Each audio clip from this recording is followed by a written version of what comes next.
करण्यात आलेले असा आपला आरोप आहे.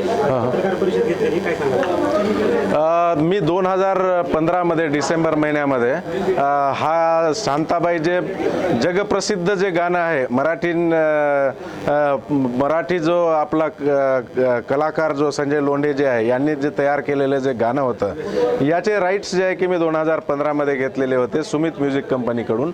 आणि सुमित म्युझिक कंपनीने कराराचे उल्लंघन करून वेगवेगळ्या पद्धतीने जे आहे वेगवेगळ्या प्लॅटफॉर्मवर त्यांनी कराराच्या नंतर सुद्धा जे आहे की त्यांनी पूर्ण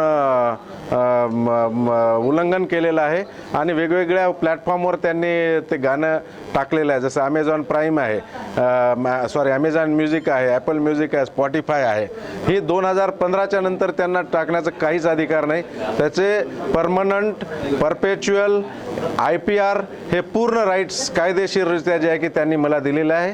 त्यांनी ते ॲग्रीसुद्धा करत आहेत की तुम्हाला दिलेलं आहे, तरीसुद्धा ते करत नव्हते. त्यांचे जे सुमित म्युझिक या नावाने जे यूट्यूब चॅनल वगैरे आहे, कंपनी आहे, त्या कंपनीच्या विरोधात सुद्धा आम्ही गुगल, यूट्यूब या सर्व प्लॅटफॉर्मवर तक्रार केल्यामुळे ते गाणं जे आहे की त्यांच्यावर स्ट्राईक मारून ते काढण्यात आलेलं आहे. आता हा गाणं कुठंच नाही आहे. हे गाण्याचे हक्क माझे आहेत. याच्यामध्ये सनी लिओनी, सयाजी शिंदे हे या गाण्यावर जे आहे की डान्स करताना पूर्ण महाराष्ट्राला दिसणार आहेत. आणि हा भव्य दिव्य असं गाणं जे आहे तयार केलेलं आहे. आणि हे गाणं जसे एक साऊथ इंडियन फिल्म इंडस्ट्री असेल, त्यानंतर बॉलिवूडचे असेल, त्याच्यापेक्षाही जबरदस्त आणि टक्कर देणारं जे आहे की गाणं मी मराठी पूर्ण प्रेक्षकांना जे आहे लवकरच ते पाहायला भेटणार आहे. त्यांना जे आहे की माझ्या फिल्मबद्दल किंवा गाणं टाकण्याबद्दल अधिकार नाही, पण त्यांचा जो मालकी हक्क कोणाचा आहे, IPR कुणाचे आहेत. मेन आमच्या भाषेमध्ये IPR म्हणजे मालकी हक्क. मला ट्रान्सफर दिल्याच्या नंतर त्यांचे कसे होऊ शकतात? म्हणजे शांताबाई एकच आहे, त्याचे दोन बाप कसे होऊ शकतात? बाप तर एकच राहणार आहे.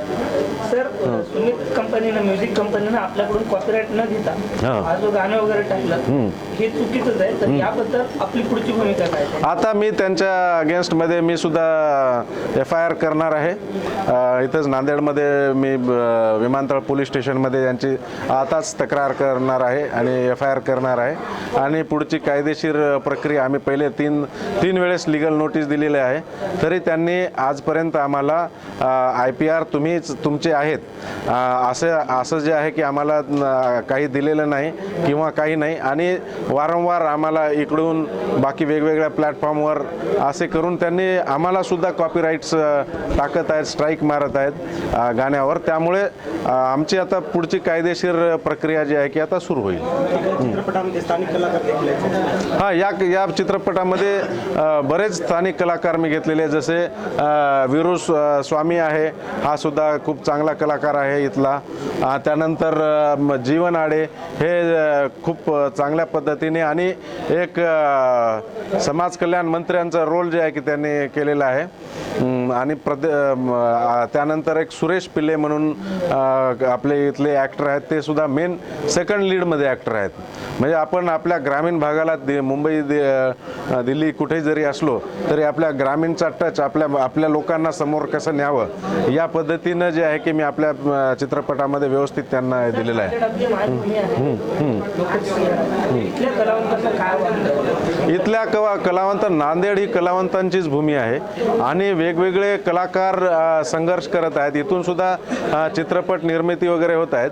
आणि आता माझा हा चित्रपट प्रदर्शित झाल्याच्या नंतर माझी स्वतःची म्युझिक कंपनी आणि OTT चॅनल, म्युझिक तर ऑलरेडी स्टार्ट केलेलं आहे, OTT सुद्धा माझं राहणार आहे. त्यामुळे मराठी कलाकारांसाठी, विशेष करून आपल्या ग्रामीण भागातील कलाकार असो, म्युझिक डायरेक्टर असो, लिरिक्स रायटर असो, गायक असो, या सर्वांना माझ्याकडे संधी जी आहे की आता उपलब्ध राहणार आहे.